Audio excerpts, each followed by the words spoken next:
Ma'asyiral muslimin, bertakwalah kepada Allah Subhanahu wa taala.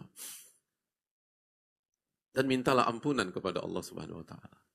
Jangan sampai kita dapatkan semua kecuali ampunan dari Allah Subhanahu wa taala.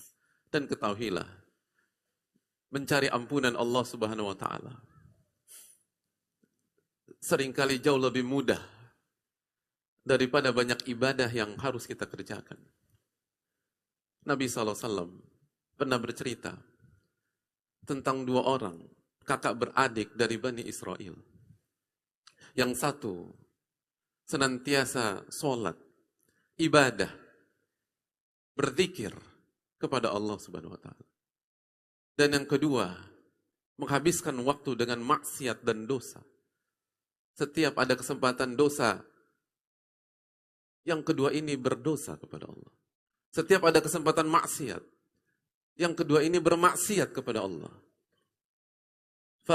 Fakana la yazalu al-mujtahidu yara al-akhar ala dhanbi. Sampai-sampai dikatakan, yang kedua ini bukan hanya berdosa dan bermaksiat, tapi setiap dia berdosa dan bermaksiat, kepergok oleh saudaranya yang rajin beribadah. Terlihat oleh saudaranya yang rajin mengerjakan sholat. Ketahuan oleh saudaranya yang berzikir kepada Allah Subhanahu wa taala. Dan setiap kepergok yang rajin ibadah selalu mengingatkan dan amar ma'ruf nahi mungkar, aksir, berhentilah saudaraku. Tapi tidak digubris, dicueki oleh orang ini, dicueki oleh saudaranya. Dia tetap bermaksiat, dan bermaksiat. Dan setiap kepergok, aksir, berhentilah wahai saudaraku. Tapi dia belum mau berhenti. Dan dia terus bermaksiat. Sampai suatu ketika, mungkin yang rajin ibadah ini sudah jenuh melihat saudaranya bermaksiat. Kepergok lagi hadirin sekalian. Lalu yang ahli ibadah mengatakan kembali, aksir. Dan kali ini dijawab oleh saudaranya yang ahli maksiat. Bukan hanya dicueki sebagaimana sebelumnya. Bukan hanya tidak digubris sebagaimana sebelumnya. Tapi kali ini dijawab oleh ahli maksiat tersebut. Kata ahli maksiat, khallini wa rabbi. Tinggalkan aku dengan Rabbku. Abu Itha alayya raqiba. Apakah engkau adalah seorang malaikat yang diutus untuk mencatat dosa-dosaku? Ngapain urusin saya? Anda urus urusan Anda sendiri, wahai saudaraku. Emangnya Anda malaikat yang bertugas mencatat seluruh perbuatan-perbuatan dosa? Biarkan aku dengan Rabbku. Ini bukan urusan Anda. Saya akan maksiat untuk diri saya sendiri. Saya nggak ngajak-ngajak Anda. Saya nggak minta Anda temenin saya. Saya nggak menjerumuskan Anda. Tinggalkan saya. Ini bukan urusan Anda. Begitu mendengar kalimat penolakan seperti tadi, terpancinglah orang yang ahli ibadah. Ia marah, ia emosi, dan ia mengatakan, Allah tidak akan mengampuni Anda.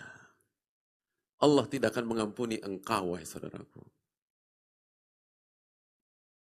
Dan dia mengatakan juga, la yudakhilukallahu jannah. Allah nggak akan masukkan ke dalam surga. Sebuah kalimat vonis kepada saudara sendiri yang bermaksiat kepada Allah dan ngeyel dan ngejawab ketika dinasihati. Singkat cerita, dua sosok kakak beradik ini wafat. Lalu dihadirkan di hadapan Allah pada hari kiamat. Lalu Allah bertanya kepada ahli ibadah, kira-kira gerangan apa pertanyaan Allah kepada orang yang melakukan ibadah tersebut? Apakah Allah puji karena ibadahnya selama seumur hidupnya? Apakah Allah sanjung-sanjung dia karena performa yang apik ketika di dunia? Ternyata bukan pujian, bukan sanjungan yang disampaikan oleh Allah Subhanahu wa taala pada hari kiamat.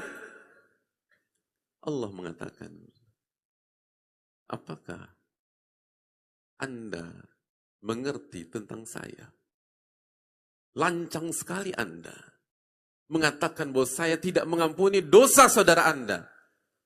Apakah Anda menguasai apa yang saya kuasai? Apakah Anda bisa mencegah saya kalau saya mengampuni saudara Anda tersebut dengan segala dosa dan kekurangan yang dia punya. Allah marah karena ada hambanya yang lancang mengatakan Allah tidak akan mengampuni dia.